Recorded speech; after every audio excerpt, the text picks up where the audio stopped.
Hi guys, welcome back to my channel. This is Nursing with Nantha. Obviously, I'm Nantha in case you didn't know. Um, I know it's been a while. Life has been lifing and some changes have happened. So I wanted to come on really quick and talk to you about a subject that I hold very close to my chest and my heart because it's something that I personally deal with every day. If you hear little feet, little noises on the floor, my dog is running back and forth. So just try to tune that out. I'm going to try to make it through this video. I'm going to be very transparent and I'm going to be very honest because I think that's the only way that I could actually help the next person. I'm going to talk to you today about mental health. It is a very big stigma in the African American community, and I just kind of wanted to give somebody some comfort to know that it's okay to not be okay. It's okay to ask for help when you need it. It's okay to, we go through things and not know really how to manage it. So I just wanted to share a little bit of my story with it. I can actually pinpoint exactly the moment that I kind of started to struggle with my mental health. I've always been a happy person. I've always wanted, I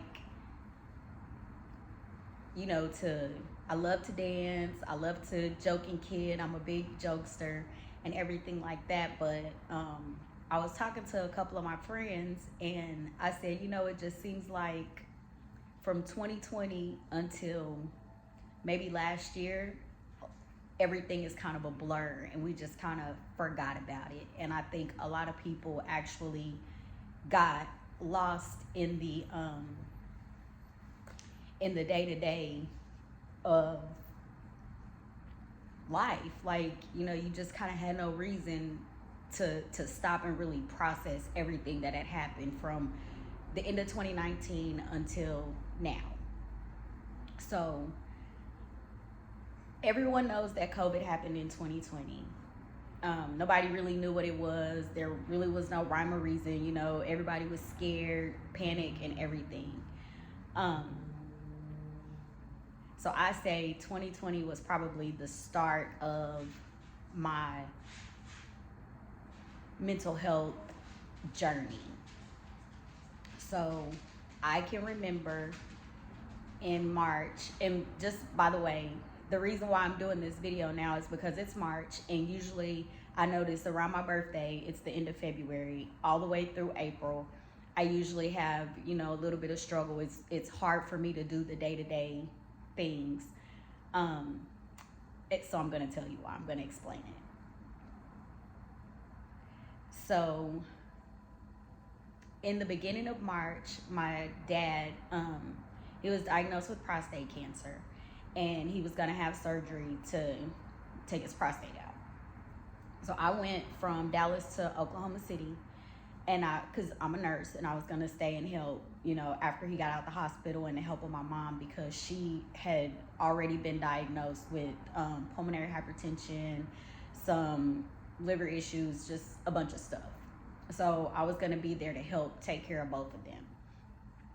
So I came down the beginning of March, and everything just kind of spiraled out of control in that moment.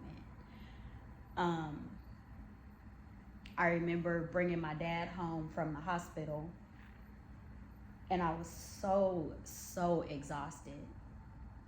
But, your parents need your help, so what do? You have no choice but to help them. I mean, you have a choice, obviously, but I'm going to help my parents, regardless. If they call me and said they needed anything, I'm dropping everything and I'm going. So what was supposed to be an extended weekend trip to go help ended up with me staying there for 2 weeks and coming back home for a little bit, and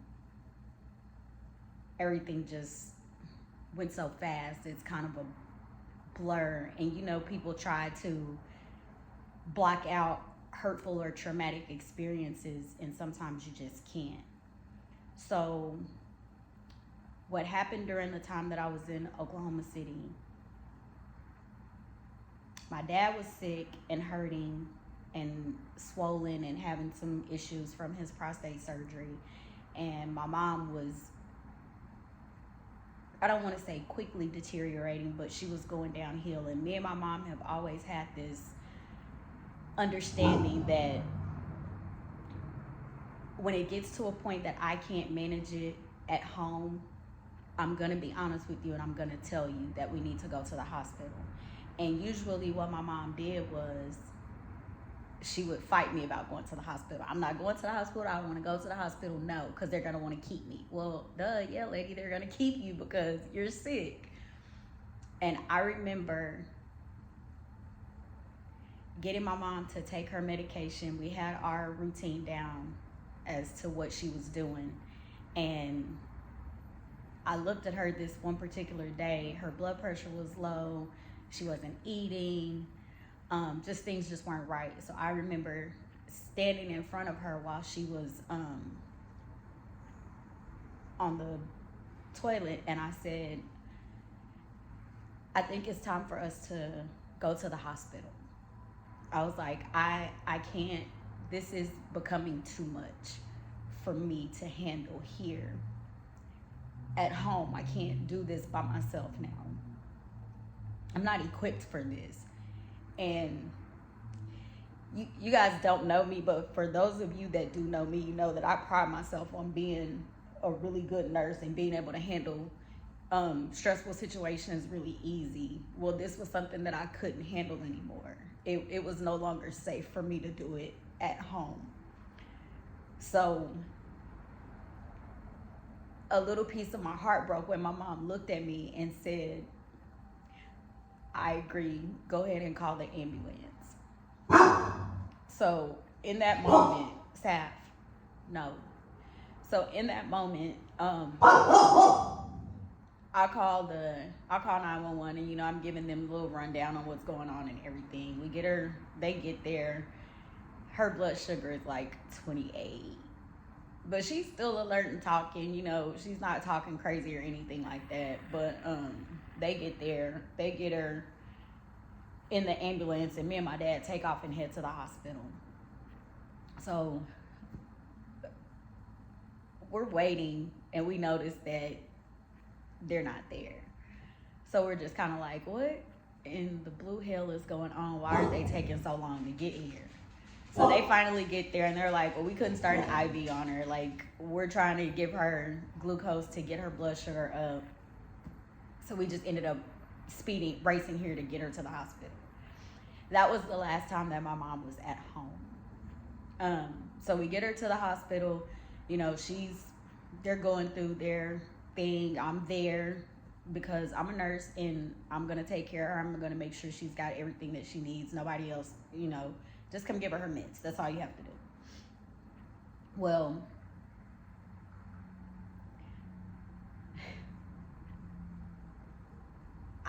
I have to leave because I'm married. I got a husband at home.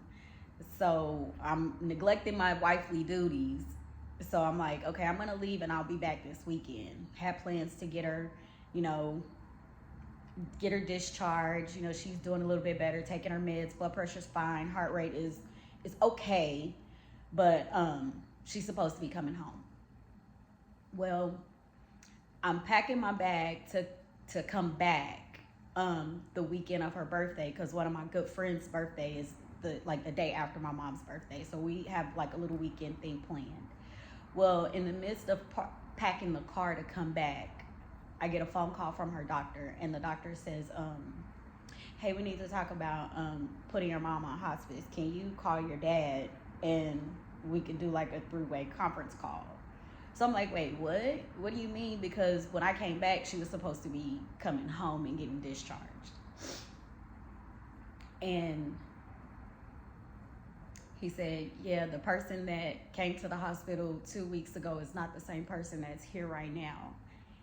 And she's not getting any better. It's actually getting worse. So I say, okay, don't make any decisions and don't do anything until I get there.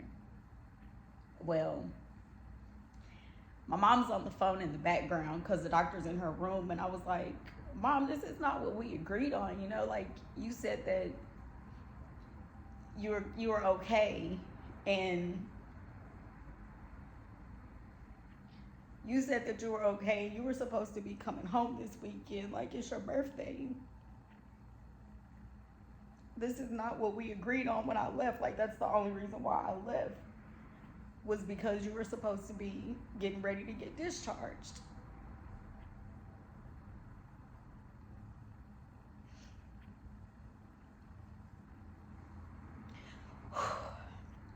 Well, that didn't happen.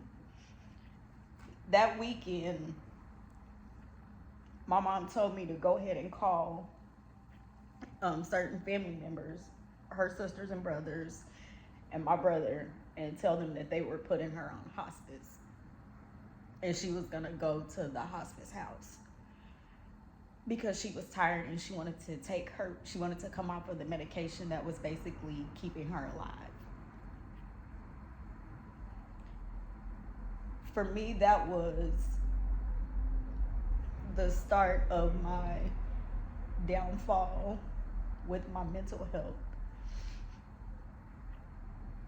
Because my mom was my best friend at this stage in life, you know. Obviously, every mother and daughter has, you know, where they bump heads. Because as a young girl, you know, you're trying to find yourself when you get to a certain age and you have to start parenting your kids different. Well, me and my mom, we talked every single day. When I would be on my way to work at 6 o'clock in the morning, my mom would be up and she would talk to me. When I would get off work at 7 o'clock at night, 8 o'clock at night, no matter what, it was expected that I would call. So, like, I'm losing my best friend in this moment, and I don't know what to do. So I get back to Oklahoma City, and all of a sudden this little bug is coming around and they don't want anybody in the hospital. But thankfully, the doctor that my mom had called administration and made it possible for my dad to stay at the hospital with her until they transferred her to the hospice house. Well, that following weekend, they were moving her to the hospice facility. And my dad, you know, understandably, my mom and my dad have been together since, oh my God, like, I think they're coming up, this year would be like their 50th anniversary. So they had been together for a long time. And my dad was like, he doesn't want to see my mom go through this. And that's understandable.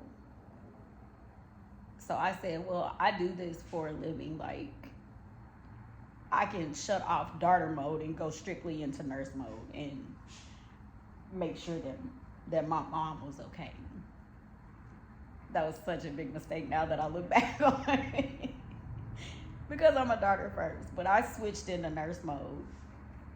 And I decided that I would stay at the facility with my mom, you know, to turn her, keep her clean and all of that stuff. And my mom had this list of things that she wanted me to do for her prior to her, you know, because she knew she was preparing herself. So she had this list of things. She wanted me to make sure her hair was curly and pretty. She wanted me to put some makeup on her. She told me what kind of gown she wanted, you know, to sleep in and all of that stuff. And I just remember playing a list of these praise and worship songs that, like, our church used to sing in Oklahoma City. So I would play that for her, you know, and anytime I would get stressed or I would be sad about something, my mom would always let me come lay my head in her lap, and she would just, like, massage my head, and I would always fall asleep in her lap. So she kept asking me, are you going to be okay? Are you okay? Are you okay? Are you okay? And obviously, no, I wasn't okay. I was angry. And I was like, no, I'm not going to be okay. I'm not okay. Stop asking me that. Well, I finally was able to My dog is coming because she's an emotional support animal, so she's literally like sitting right here.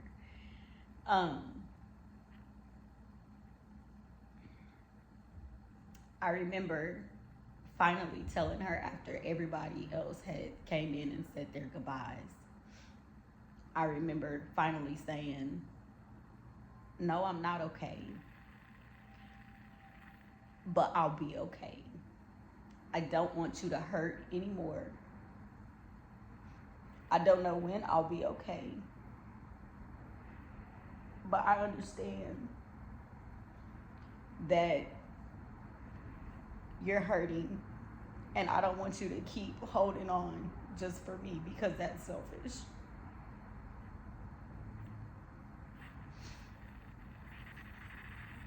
So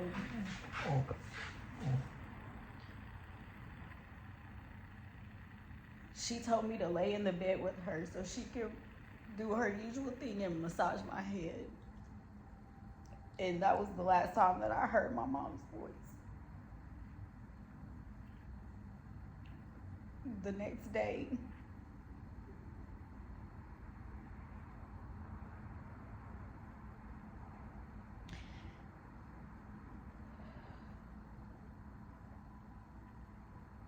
my mom opened her eyes and took her last breath while I was holding her in my arms.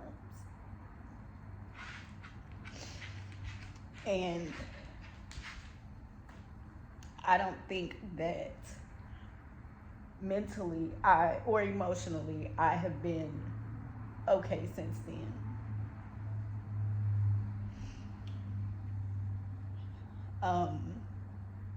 I think sometimes people don't realize how traumatic that experience is, or they really understand what I went through in that moment, because a lot of things happened where I felt like I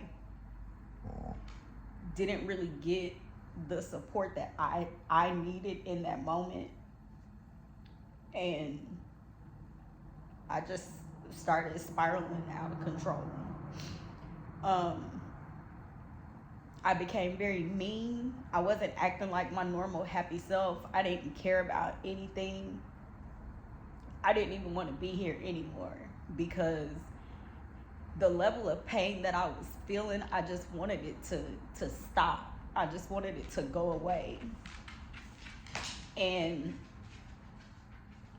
I was talking to my brother one day, because there were some issues that happened during this process that made it even harder for me to be able to express myself or manage my feelings or my emotions in a healthy way. So I remember my brother calling me one day, and I'm talking to him, and he's like, hey, I'm worried about you. And me getting defensive, I'm like, what you worried about me for? Like, I'm good. Everything is fine. I'm okay. And he was like, no, sis, I'm really worried about you. He was like, I need you to get a person to talk to. And me being the person that I am, I was just like, I don't need to talk to nobody. I'm okay. Y'all, my face probably looks a whole mess. I said that I was going to try to get through this video without crying, and I failed tremendously. I was like, I'm fine. I'm good. I don't need nobody's help. I'm great. Like, I don't know what you're talking about. And he was like, sis, you're not okay. He was like, I need you to get a therapist, and I need you to talk to somebody. So I agreed, and he was like, call your employee assistance program. They can get you somebody to talk to. Okay, cool, great. Well, it's important to find the right therapist, because the therapist that I got from my employee assistance program, she was worried about the wrong thing. One, every time I talked to her, she literally kept saying, how many sessions do you give in your job? Who's paying for this? And to me, that's the wrong thing to say to someone who literally just lost their mother. I'm also dealing with, a boss that was calling and asking when I was coming back to work, because, and I get it, companies, they gotta run. But I'm like, how insensitive are you if one, your concern is who's paying, how many sessions you get, or when I'm coming back to work and I literally just lost my mom. Like, my mom hasn't even been buried yet. So people can be really insensitive during that time.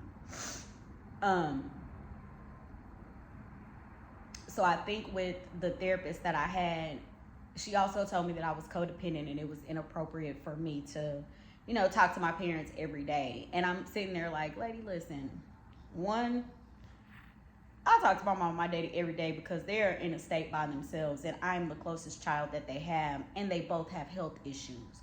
So I'm supposed to talk to them every day. So what on God's green earth do you mean that that's codependency?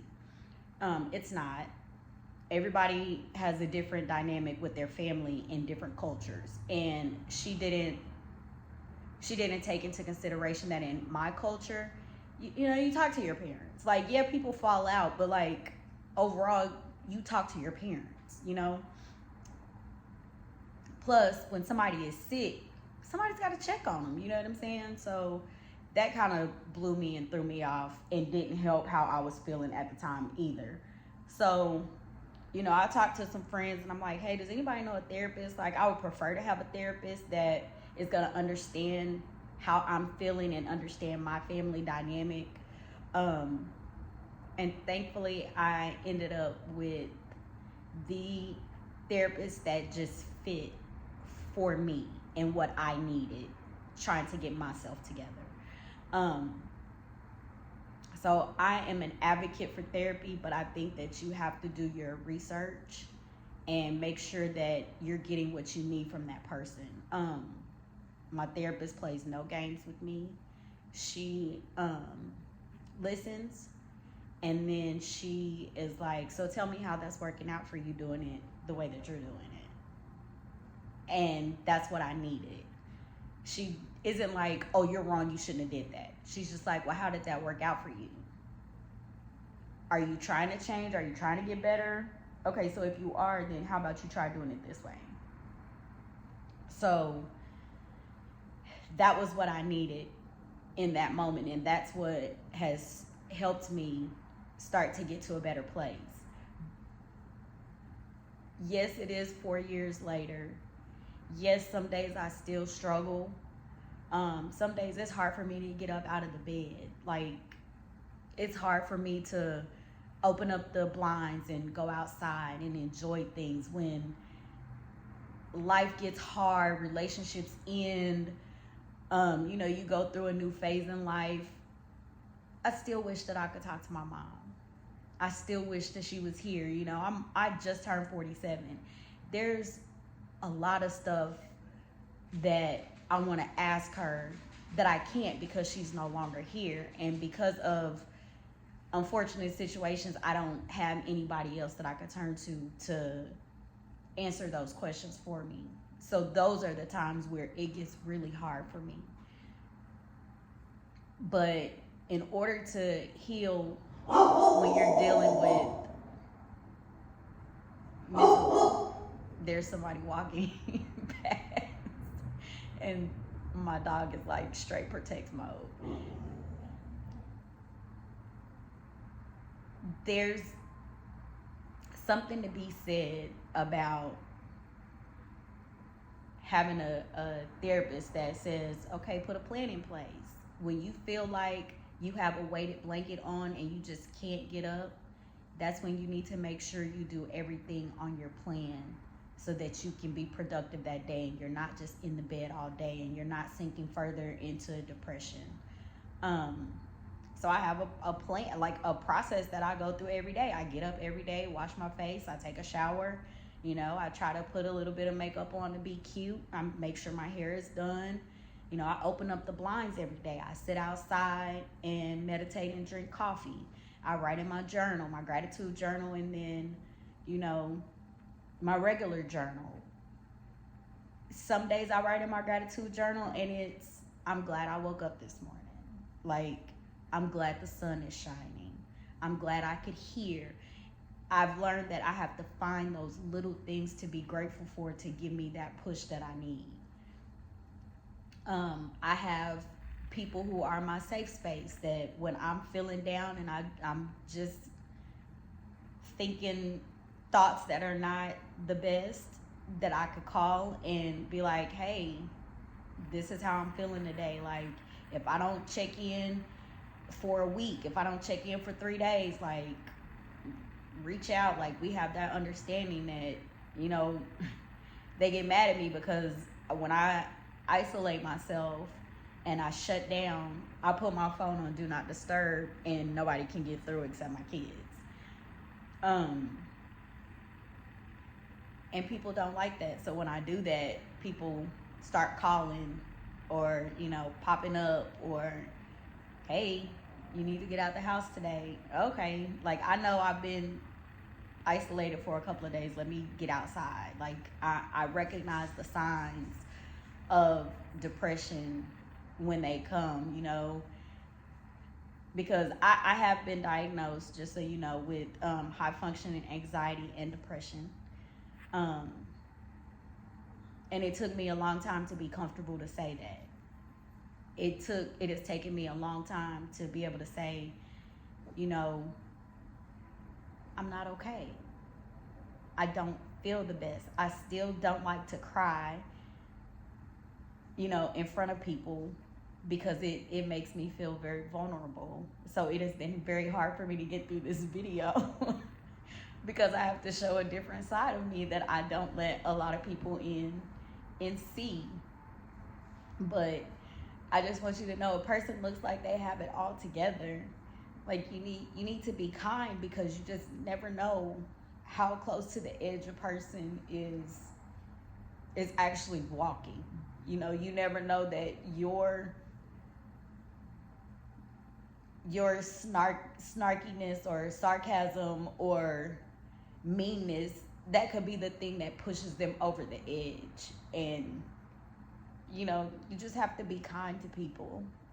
You know, if you follow me on social media, you'll see, like, every so often I'll put things like, be kind. Like, you just never know when a person is struggling with mental health.